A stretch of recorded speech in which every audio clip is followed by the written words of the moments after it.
નમસ્કાર વિદ્યાર્થી મિત્રો, વાઇબ્રન્ટ સ્કૂલ ઓફ સાયન્સ ની આ યુટ્યુબ ચેનલ પર હું પીટી આચાર્ય આપને આવકારું છું।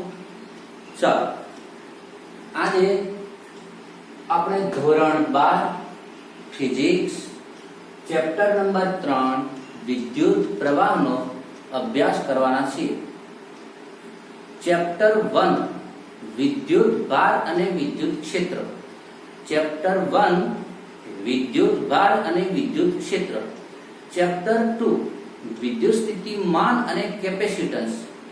વિદ્યુત સ્થિતિમાન અને કેપેસિટન્સ એ બંને ચેપ્ટર સ્થિર વિદ્યુત ભારના છે, જેમાં વિદ્યુત ભાર સ્થિર હોય છે, એટલે કે એને એમ કહીએ તો સ્થિત વિદ્યુત શાસ્ત્ર કહેવાય છે, ઇલેક્ટ્રોસ્ટેટિક।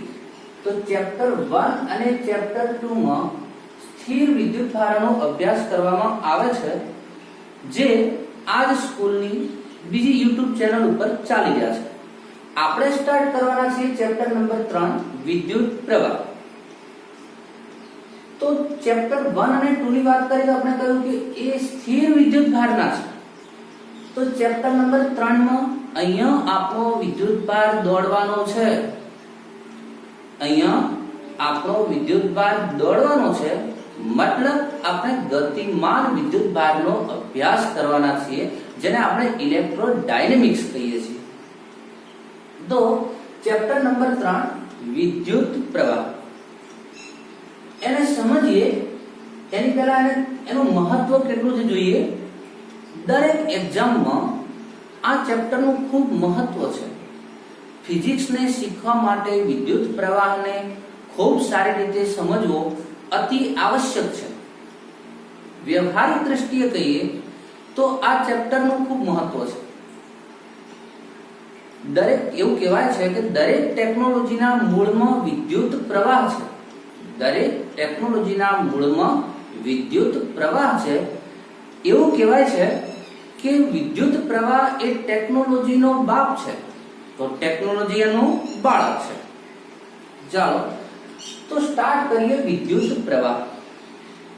હવે વિદ્યુત પ્રવાહ એટલે શું, તો ખાલી એક બેઝિક સમજ કેળવીએ, એની વ્યાખ્યા ને બધું આપણે પછી લખીશું।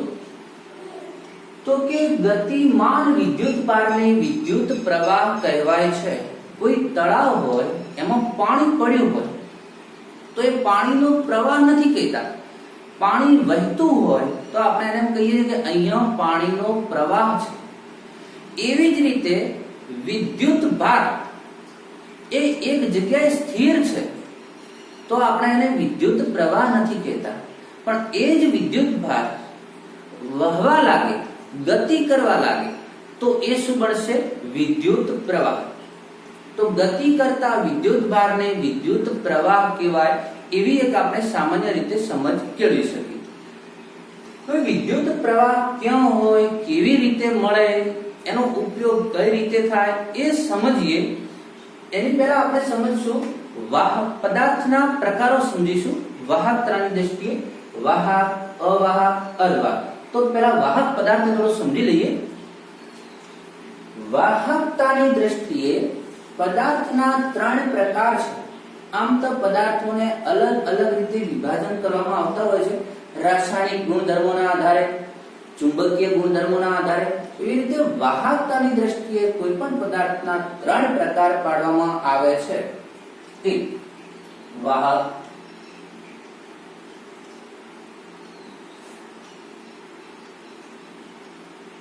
અવાહક, અર્ધવાહક। ચાલો, વાહક એટલે શું, અવાહક એટલે શું, અર્ધવાહક એટલે શું? તો તમે બધા જાણો છો કે દરેક તત્વના પરમાણુમાં ઇલેક્ટ્રોન હોય છે, દરેક તત્વના પરમાણુની કક્ષકોમાં ઇલેક્ટ્રોન ભ્રમણ કરતા હોય છે। તો જે તત્વના પરમાણુની બાહ્યતમ કક્ષકમાં, જે તત્વના પરમાણુની બાહ્યતમ કક્ષકમાં 1, 2 કે 3, જે તત્વના પરમાણુની બાહ્યતમ કક્ષકમાં 1, 2 કે 3 ઇલેક્ટ્રોન હોય તો એવા પદાર્થને વાહક કહે છે। કેમ વાહક કહે છે સમજાવું મને। જે પરમાણુની બાહ્યતમ કક્ષકમાં 5, 6 કે 7, 8 હોય તો એને આપણે નિષ્ક્રિય તત્વો કહીએ છીએ। જેની બાહ્યતમ કક્ષકમાં 5, 6 કે 7 ઇલેક્ટ્રોન હોય તો એવા તત્વોને અવાહક પદાર્થો કહે છે। 1, 2, 3, 5, 6, 7 રહી ગયો વચ્ચે 4, જેની બાહ્યતમ કક્ષકમાં 4 ઇલેક્ટ્રોન હોય એ વાહક પણ નથી હોતા, સંપૂર્ણ અવાહક પણ નથી। એને વાહક બનાવવા હોય તો બનાવી શકાય છે, એટલે એને અર્ધવાહક કહેવાય છે। પણ એની આપણે વધારે ડીપમાં ચર્ચા નહીં કરીએ, કારણ કે અર્ધવાહકનું આખું ચેપ્ટર છે, ધોરણ 12 સેમિસ્ટર 2 માં આખું ચેપ્ટર છે અર્ધવાહક ઉપર। આપણે હાલ અહીંયા વાહકની જરૂર છે। તો જેની બાહ્યતમ કક્ષકમાં 1, 2 કે 3 ઇલેક્ટ્રોન હોય તો એવા પદાર્થને વાહક પદાર્થ કહે છે। કેમ વાહક પદાર્થ કહેવાય છે સમજીએ। ધારો કે આ કોઈ એક તત્વ છે, આ એક તત્વ છે, એના પરમાણુની બાહ્યતમ કક્ષકમાં ધારો કે 1, 2 કે 3 ઇલેક્ટ્રોન છે। હવે જે તત્વના પરમાણુની બાહ્યતમ કક્ષકમાં 1, 2 કે 3 ઇલેક્ટ્રોન હોય એવા પરમાણુઓને થોડીક ઉર્જા મળે, થોડીક, બહુ જ ઓછી, બહુ સૂક્ષ્મ ઇલેક્ટ્રોન વોલ્ટના સ્વરૂપમાં ખૂબ ઓછી ઉર્જા મળે તો પણ એની બાહ્યતમ કક્ષકમાં રહેલા ઇલેક્ટ્રોન મુક્ત થઈ શકે છે, પરમાણુમાંથી છટકી જાય છે। અને મુક્ત થયેલા ઇલેક્ટ્રોન એ અંદર આ રીતે વાહક તારની અંદર, ધાતુના ટુકડાની અંદર મુક્ત થઈને ગતિ કરતા હોય છે। હવે જે પરમાણુમાંથી ઇલેક્ટ્રોન નીકળી ગયા, જાણો છો તમે ઇલેક્ટ્રોન ઋણ વિદ્યુતભારિત છે। પરમાણુના ન્યુક્લિયસની અંદર ધન વિદ્યુતભારિત પ્રોટોન રહે છે, જે તમે આ બધું જાણો છો। ઇલેક્ટ્રોન નીકળી ગયા તો પરમાણુમાંથી ઇલેક્ટ્રોન એટલે કે ઋણ વિદ્યુતભાર નીકળે તો એના ન્યુક્લિયસના કારણે બાકી રહેલો ભાગ ધન બની જાય, જેને આપણે ધન આયન કહીએ છીએ। તો ઇલેક્ટ્રોન નીકળી ગયા, બાકીના પરમાણુઓ જે વધ્યા એ આપણા ધન આયન કહેવાશે। કે તો આ રીતે ધાતુના ટુકડાની અંદર, એટલે કે જેની બાહ્યતમ કક્ષકમાં 1, 2 કે 3 ઇલેક્ટ્રોન હોય છે એવા તત્વોની અંદર આવા મુક્ત ઇલેક્ટ્રોન હોય છે અને ધન આયન હોય છે। કદાચ કેમિસ્ટ્રીમાં ભણી ગયા હો તો કેમિસ્ટ્રીમાં તમે મેટાલિક બોન્ડ, ધાત્વિક બંધ ભણો છો, જેની અંદર તમે આ થિયરી ભણો છો। હવે આ મુક્ત ઇલેક્ટ્રોન જે, એને મુક્ત ઇલેક્ટ્રોન કેમ કહેવાય છે? આ ઇલેક્ટ્રોનનું નામ છે મુક્ત ઇલેક્ટ્રોન, એટલે કે ફ્રી ઇલેક્ટ્રોન। આ ઇલેક્ટ્રોન કોઈની સાથે જકડાયેલા નથી, આ છેડેથી આ છેડે, આ છેડેથી આ છેડે ફરવા માટે મુક્ત છે, એટલા માટે આવા ઇલેક્ટ્રોનને મુક્ત ઇલેક્ટ્રોન કહે છે। હવે ધ્યાનથી સાંભળજો, જો આ ઇલેક્ટ્રોનને કોઈ પ્રકારે ઉર્જા આપવામાં આવે, આ ઇલેક્ટ્રોનને કોઈ પ્રકારે ઉર્જા આપી એક છેડેથી બીજા છેડા તરફ ગતિ કરાવવામાં આવે તો અહીંયા પ્રવાહનું નિર્માણ થયું કહેવાય। સમજો ફરીથી મિત્રો, આ મુક્ત ઇલેક્ટ્રોનને ધન આયનો આમાં ગતિ કરી શકતા નથી ધાતુ પદાર્થોમાં। આ મુક્ત ઇલેક્ટ્રોનને કોઈ બળ આપી, કોઈ ઉર્જા આપી અને એને એક તરફ ગતિ કરાવવામાં આવે તો પ્રવાહનું નિર્માણ થાય। કેમ? શરૂઆતમાં જ વાત કરી કે ગતિમાન વિદ્યુતભારને વિદ્યુત પ્રવાહ કહે છે। ગતિમાન વિદ્યુતભારને વિદ્યુત પ્રવાહ કહે છે। તો આ ઇલેક્ટ્રોન એ ઋણ વિદ્યુતભારિત છે, એ ગતિ કરે, પ્રવાહનું નિર્માણ થાય। એટલે ખબર પડી તો કે પ્રવાહનું નિર્માણ શેનાથી થાય? તો કે ઇલેક્ટ્રોનથી થાય। શેમાં થાય? વાહક પદાર્થોમાંથી થાય। તો આ હતી આપણા વાહક પદાર્થની વાત અને એમાં મળતા વિદ્યુત પ્રવાહની. હવે સમજીએ વિદ્યુત પ્રવાહ શોધે. વિદ્યુત પ્રવાહ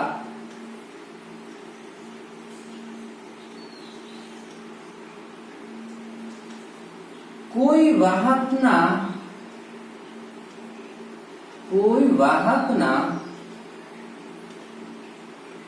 આડછેદમાંથી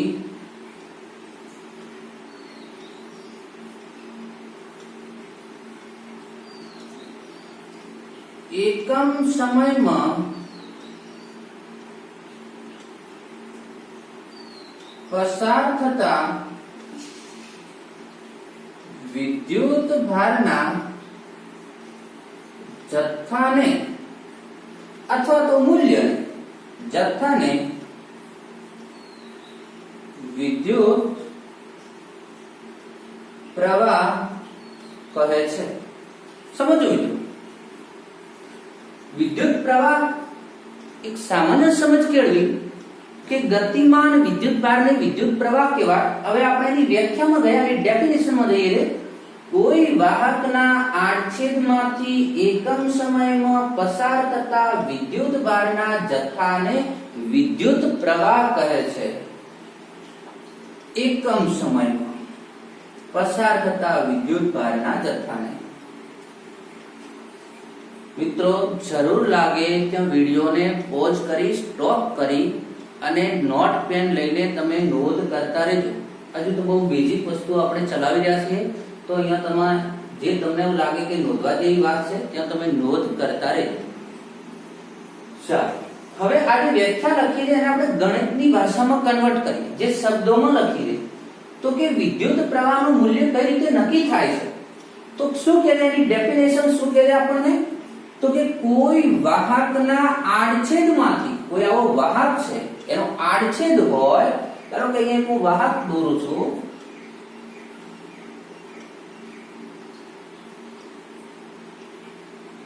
આ એનો આડછેદ છે. તો આવો કોઈ વાહક છે, વાહક તાર હોય, આ તાર છે કોઈ થાંભલો નથી, સમજવા માટે મોટો દોર્યો છે. આ વાહકમાંના આડછેદમાંથી એકમ સમયમાં પસાર થતા વિદ્યુત ભારના જથ્થાને, હવે સમજાઈ ગયું છે કયો વિદ્યુત ભાર? જે આપણે કહ્યું મુક્ત ઇલેક્ટ્રોન જે ગતિ કરે છે, હાલે ગતિ શું કામ કરશે એની ચિંતા ના કરો. તો એકમ સમયમાં જે વિદ્યુત ભાર પસાર થશે જેને વિદ્યુત પ્રવાહ કહીશું. વિદ્યુત પ્રવાહને શેના વડે દર્શાવાય છે? I વડે. તો એ પણ લખીએ, વિદ્યુત પ્રવાહને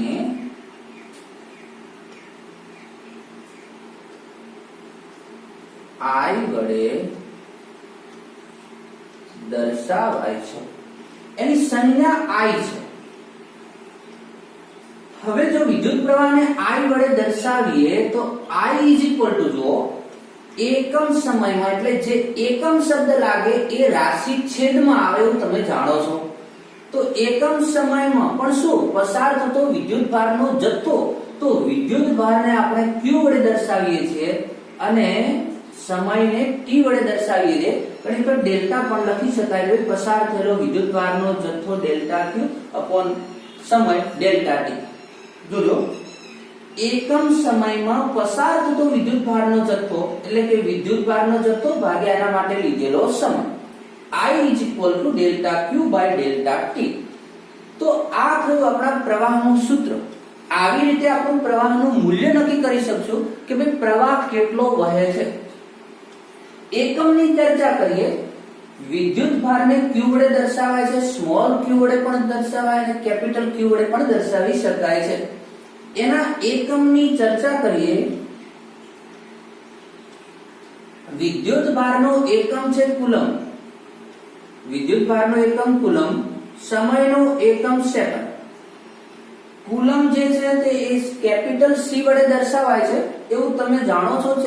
ધોરણ 11 ચેપ્ટર નંબર 2 માં તમે એકમોના ગુણધર્મો ભણ્યા છો કે કોઈ એકમ વૈજ્ઞાનિકના નામ પરથી આવેલો હોય એને ટૂંકમાં દર્શાવવો હોય તો કેપિટલ અક્ષર વડે દર્શાવીશું, કેપિટલ C અપોન S.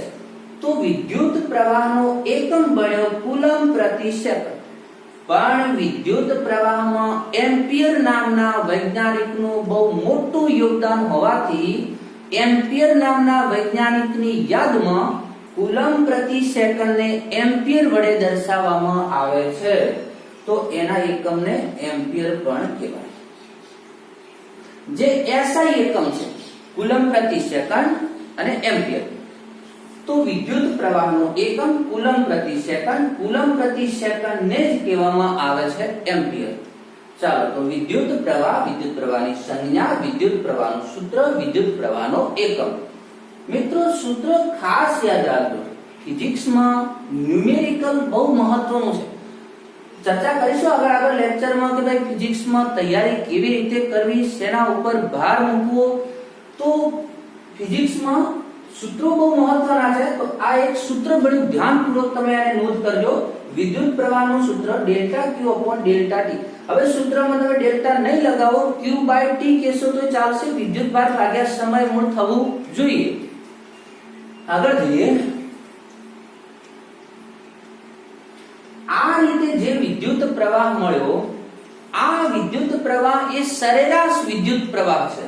તો હવે વાત આવી સરેરાશ વિદ્યુત પ્રવાહ.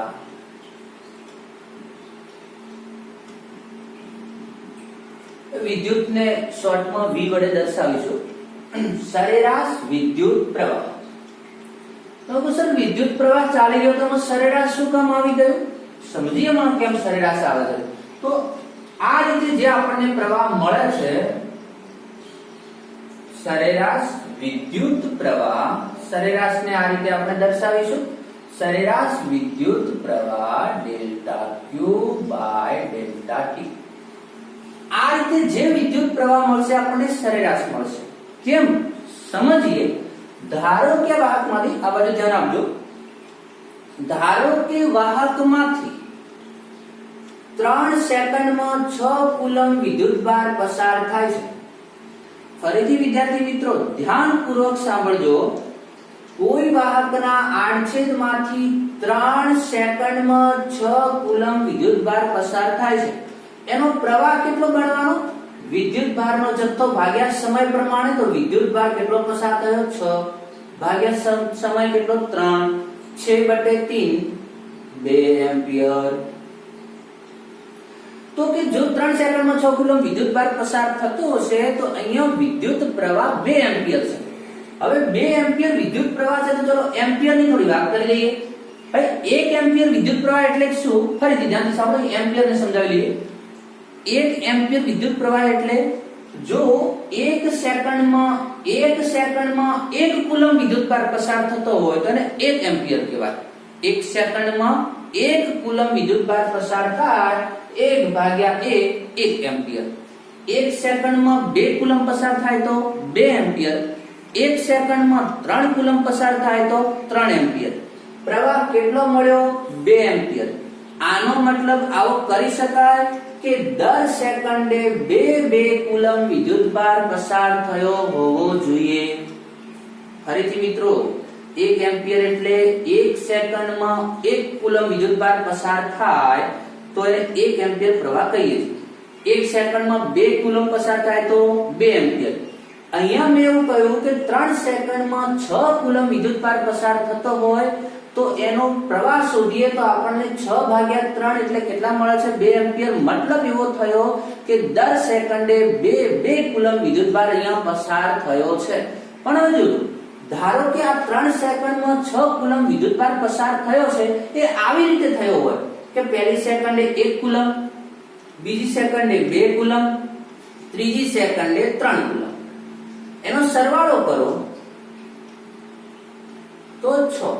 પહેલી સેકન્ડે 1 કુલમ નીકળ્યો હોય, બીજી સેકન્ડે 2 કુલમ વિદ્યુતભાર નીકળ્યો હોય, ત્રીજી સેકન્ડે 3 કુલમ નીકળ્યો હોય તો 3 સેકન્ડમાં ટોટલ 6 કુલમ થઈ ગયો. હવે એનો પ્રવાહ નક્કી કરો તો 6/3 પ્રમાણે 2 એમ્પિયર મળે છે. પ્રવાહ એવું કહે છે દરેક સેકન્ડે 2 કુલમ વિદ્યુતભાર નીકળ્યો છે. જ્યારે આપણે કહ્યું કે અહીંયા દરેક સેકન્ડે અલગ અલગ વિદ્યુતભાર નીકળ્યો છે તો આ જે આપણને વિદ્યુત પ્રવાહ મળ્યો એ આની શું મળી ગઈ? સરેરાશ મળી ગઈ. તો આવી રીતે તમે કુલ નીકળેલો વિદ્યુત ભારનો જથ્થો ભાગ્યા કુલ સમય કરો છો ત્યારે તમને એટલા સમયનો, તમે જેટલો સમય લીધો એટલા સમયનો સરેરાશ વિદ્યુત પ્રવાહ મળે છે. ખ્યાલ આવ્યો મિત્રો?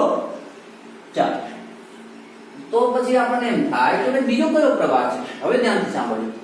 ધારો કે અહીંયા સમજો મિત્રો, ધારો કે મેં પહેલી એક જ સેકન્ડ લીધો, એક સેકન્ડમાં વિદ્યુત ભાર કેટલો પસાર થયો એને સમય વડે ભાગી દીધા, તો એક સેકન્ડમાં કેટલો પસાર થયો? 1 કુલમ. 1 ભાગ્યા 1, તો પહેલી સેકન્ડે કેટલો વિદ્યુત પ્રવાહ હતો? 1 એમ્પિયર હતો. ફરીથી જો મેં એક જ સેકન્ડમાં જો વિદ્યુત પ્રવાહ નક્કી કર્યો હોત તો એક સેકન્ડમાં 1 કુલમ નીકળ્યો છે. 1 ભાગ્યા 1 જ એમ્પિયર થતો. બીજી સેકન્ડે, એક સેકન્ડ પૂરી થઈ, બીજી સેકન્ડ ચાલુ થઈ ત્યારે 1 થી 2 સેકન્ડ, એટલે કે સમય તો એક જ સેકન્ડ જો. બીજી સેકન્ડે 2 કુલમ વિદ્યુતભાર પસાર થયો હતો. બીજી સેકન્ડે 2 એમ્પિયર પ્રવાહ હતો અને ત્રીજી સેકન્ડે 3 એમ્પિયર પ્રવાહ હતો, કારણ કે ત્રીજી સેકન્ડે 3 કુલમ વિદ્યુતભાર પસાર થયો છે. તો આ રીતે 3 સેકન્ડના અંતે પ્રવાહ નક્કી કરીએ છીએ તો 2 એમ્પિયર મળે, પણ અલગ અલગ સમય જો વચ્ચે નક્કી કરીએ તો અલગ અલગ પ્રવાહ મળે છે. તો વચ્ચે આપણને જે અલગ અલગ સમય જે પ્રવાહ અલગ અલગ મળે છે એ પ્રવાહનું નામ શું છે? તો એ પ્રવાહ છે તત્કાલીન પ્રવાહ. પ્રવાહ છે તત્કાલીન પ્રવાહ. એની સંજ્ઞા એકમ એ તો બધું ઈડો જ રહેશે, કારણ કે વિદ્યુત ભાર ભાગ્યા સમય છે. ઓકે, તો તત્કાલીન પ્રવાહ એટલે શું? તો કે તમે નાના નાના સમયે જો તમે પ્રવાહને માપો, એટલે કે જે તે સમય મળેલો પ્રવાહ, સરેરાશ એટલે એક મોટા સમયના અંતે મળેલો એક પ્રવાહ, અને તત્કાલીન પ્રવાહ એટલે જે તે સમય મળેલો પ્રવાહ. એટલે કે તમે જો સમય નાનો કરતા ગયા હો, અવલોકન કરવાનો સમય આપો તમે 3 સેકન્ડ નહીં, 1 સેકન્ડે, પછી તરત બીજી સેકન્ડે, પછી ત્રીજી સેકન્ડે, આમ તમે નાના નાના સમય જે તે સમય કેટલો પ્રવાહ છે નક્કી કરો તો તેને તે સમયનો તત્કાલીન પ્રવાહ કહે છે. તો તત્કાલીન પ્રવાહ માટે શું થશે? તો કે તત્કાલીન પ્રવાહ જે તે સમયનો, તો અવલોકન સમય મોટો નહીં કરવાનો, નાનો સમય કરવો પડે.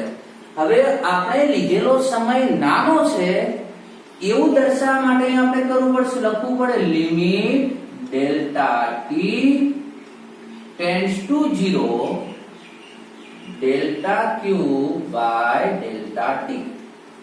ફરી મિત્રો સાંભળો, limit delta T tends to 0, અને આપણે ઇક્વલ નહીં, ટેન્ડ્સ ટુ નજીકનું છે એવું કહીએ તો અહીંયા આપણે કહેવા એવું માંગીએ કે અમે આ લીધેલો સમય ખૂબ નાનો છે એવું ગુજરાતીમાં ન લખવું પડે લાંબુ, એટલે આપણે ગણિતની ભાષામાં લખીએ limit delta T tends to 0, એટલે કે અહીંયા લીધેલો સમય અમારો 0 ની નજીક નાનો સમય હોય તો કયો પ્રવાહ થઈ ગયો? તત્કાલીન પ્રવાહ. હવે તમને એ પણ ખબર છે કે આવું ન દર્શાવવું હોય તો ડેલ્ટા તો મોટા સમય માટે જ, ડેલ્ટા અમે મોટા ઇન્ટરવલ માટે છે. ધારો કે ડેલ્ટા ક્યુ એટલે મોટો વિદ્યુતભાર, ડેલ્ટા ટી મોટો સમય, ડેલ્ટા એક્સ એક્સ નું મોટું મૂલ્ય. જો સૂક્ષ્મ મૂલ્ય લેવું હોય તો ડી દર્શાવીને ખ્યાલ હશે તમને. તો આવું મારે જો ન લખવું હોય તો હું ડી વડે પણ દર્શાવી શકું. તો I is equal to dq by dt. તો મારે આવું limit delta T tends to 0 આવું ચોખટ કરવાની જરૂર નથી કે ભાઈ અહીંયા શું કર્યું કે મેં અહીંયા લખ્યો ડેલ્ટા.